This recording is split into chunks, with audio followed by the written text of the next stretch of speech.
अंजलि मामी के जाते ही अनिका रिया के बगल में लेट गई। अनिका को पता भी नहीं चला कि कब वो गहरी नींद में सो गई थी। अनिका की आंख खुली और उसने देखा उसे एक अनजान नंबर से कॉल आ रहा था। अनिका ये देखकर चौंक गई कि सुबह के 9 बज चुके थे। दरवाजे पर अंजलि मामी जोर जोर से नॉक कर रही थी और अनिका से कह रही थी, बेटा दरवाजा खोलो, दरवाजा जल्दी खोलो बेटा, हॉस्पिटल से फोन आया था, रोहित की दादी को लेकर कोई इमरजेंसी है, तुम्हें अर्जेंटली बुलाया है। दरवाजा खटखटाने की आवाज सुनते ही अनिका तुरंत जाग गई। मामी ने क्या कहा था वो अनिका ने नींद में सुना नहीं था। अनिका ने जब दरवाजा खोला तो देखा कि सामने अंजलि मामी बहुत परेशान थी। अंजलि मामी ने अनिका से कहा, बेटा जल्दी करो, हॉस्पिटल से फोन आया था, वहाँ कुछ प्रॉब्लम हो गई है। कैसी प्रॉब्लम मामी? क्या मिस्टर रोहित ने आपको फोन किया था? हाँ बेटा, रोहित का फोन आया था, उसने कहा कि उसकी दादी माँ की तबीयत को लेकर वो तुमसे बात करना चाहता है। अनिका ने जल्द ही अपना फोन उठाकर रोहित को फोन मिलाया। थोड़ी देर रिंग बजने के बाद रोहित ने फोन उठाते ही अनिका से कहा, दादी माँ को अब तक होश नहीं आया, you have to do something fast, कहीं दादी माँ को। Calm down mister Rohit, please calm down. I am sorry, मैं आपको बताना भूल गई थी। दादी माँ पर जब ऑपरेशन किया गया तब उनका शरीर बहुत कमजोर था, इसलिए दादी माँ को होश में आने में कम से कम 3 से 4 दिन लग जाएंगे। Her body needs rest right now. Anika की बात सुनकर रोहित कुछ देर के लिए चुप हो गया। थोड़ी देर रोहित शांत रहा, तब अनिका ने रोहित से पूछा, क्या इस बात की वजह से आपको कोई प्रॉब्लम हुई है? क्या आपकी फैमिली वालों ने आपसे क्या आपका बेटा हॉस्पिटल में है? नहीं, वो तो नहीं आया, मगर आप ऐसा क्यों पूछ रही हैं? मिस्टर मारवा, आज मेरी थोड़ी अपॉइंटमेंट्स पहले से फिक्स्ड हैं। And don't worry, your grandmother is under good care of hospital life care. Anika ने रोहित के मुंह पर उसी की हॉस्पिटल की तारीफ करते हुए रोहित की बात को टाल दिया। फोन डिस्कनेक्ट करने के बाद रोहित आईसीयू की ग्लास विंडो से अपनी दादी को देखने लगा। रोहित के चेहरे के एक्सप्रेशन देखकर बिल्कुल सामने खड़ा धीरज रोहित से पूछने लगा, क्या हुआ, दादी की तबीयत कैसी है? दादी माँ ठीक है, कुछ दिनों में उन्हें होश आ जाएगा। क्या हुआ रोहित, तुम कुछ टेंशन में नजर आ रहे हो? अगर मैं तुम्हारी कोई मदद कर सकूं तो मुझे बताना, आखिर मैं तुम्हारा भाई हूँ। मुझे एक बात बताओ धीरज, कोई 25 से 20 साल की लड़की अगर आर्यन के नजदीक आना चाहती है तो उसका मतलब क्या हो सकता है? इसका मतलब साफ है, वो लड़की तुमसे शादी करना चाहती है और आर्यन की सौतेली माँ बनना चाहती है।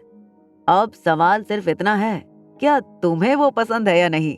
अगर मैं तुम्हें ये कहूँ कि उस लड़की को मुझ में इंटरेस्ट नहीं है तो तुम क्या कहोगे? 25-26 साल की लड़की तुम्हारी बहू बनने के सपने तो नहीं देख रही होगी। आर्यन भले ही कुछ कुछ तुम जैसा दिखता है, मगर अभी बहुत छोटा है। अगर आज आप फ्री हो तो क्या मुझे बलवीर सर की एकेडमी में ले जा सकते हो? रोहित ने धीरज की इस बात का कोई जवाब नहीं दिया और आईसीयू वार्ड से बाहर की तरफ चलने लगा।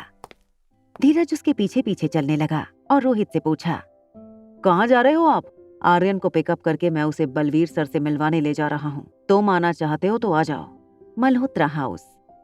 बेडरूम में अनिका ने जब लैपटॉप में अपना मेल बॉक्स खोला तो राजलक्ष्मी ने उसे एक मेल भेजा था। मैंने इस मेल में एक डॉक्यूमेंट अटैच किया है जिसमें मिस्टर रोहित मारवा की बचपन से लेकर आज तक की लाइफ की सारी इन्फॉर्मेशन लिखी है, मगर उनके बेटे के बारे में कोई इन्फॉर्मेशन मौजूद नहीं है। राजलक्ष्मी का मैसेज पढ़कर अनिका निराश हो गई थी। अनिका को कोई रास्ता ढूंढना था जिससे वो रोहित के बेटे से मिल सके। इससे पहले कि अनिका के दिमाग में कोई और ख्याल आता, रिया हाथ में गेंद लेकर बेडरूम में पहुंची। मम्मा, तुम नीचे क्यों नहीं आती सबसे मिलने? और तुमने मुझे कहा था कि आज तुम मुझे बलबीर अंकल से मिलने ले जाने वाली हो, कितना मजा आएगा, मैं भी मार्शल आर्ट सीखूंगी, ये। जब से उसने सुना था कि अनिका उसे मार्शल आर्ट एकेडमी में ले जाने वाली है, रिया बहुत एक्साइटेड हो गई थी। अनिका ने उसी वक्त बलवीर सर को वीडियो कॉल लगाया। बलवीर सर ने तुरंत ही फोन रिसीव कर लिया। सूरज माथे पर चढ़ गया है और तुम हो जिसकी नींद ही नहीं खुलती, कब से तुम्हारा इंतजार कर रहा था। अनिका ने अपने होठों पर उंगली रखकर बलवीर सर को चुप रहने का इशारा किया और फिर फोन का कैमरा रिया की तरफ घुमा दिया। रिया को देखते ही बलवीर सर का सारा गुस्सा एकदम से गायब हो गया। मैं और मम्मा अभी इसी वक्त आपसे मिलने आ रहे हैं। तो बात चाहो, फिर देर किस बात की कर रही हो? तुम जल्दी से खड़ी हो जाओ, गाड़ी में बैठ जाओ और आ जाओ मेरे पास। Stop wasting time you too. आप बस आंखें बंद करके खोलिए, बस हम हाजिर हो जाएंगे। रिया अनिका को नीचे हॉल में ले गई। वहाँ ब्रह्मपुत्र मार्शल आर्ट एकेडमी में रोहित, धीरज और आर्यन बाहर रिसेप्शन एरिया में बलबीर सर की वेट कर रहे थे। थोड़ी देर इंतजार करने के बाद बलबीर सर ट्रेनिंग सेंटर की ओर से रिसेप्शन हॉल में आए आज यहाँ क्यों आए हो? क्या तुम्हारा गुरु सुखबीर भगवान को प्यारा हो गया? मैं यहाँ सुखबीर सर के कहने पर नहीं आया। मैं चाहता हूँ आप मेरे बेटे को अपना स्टूडेंट बना लें।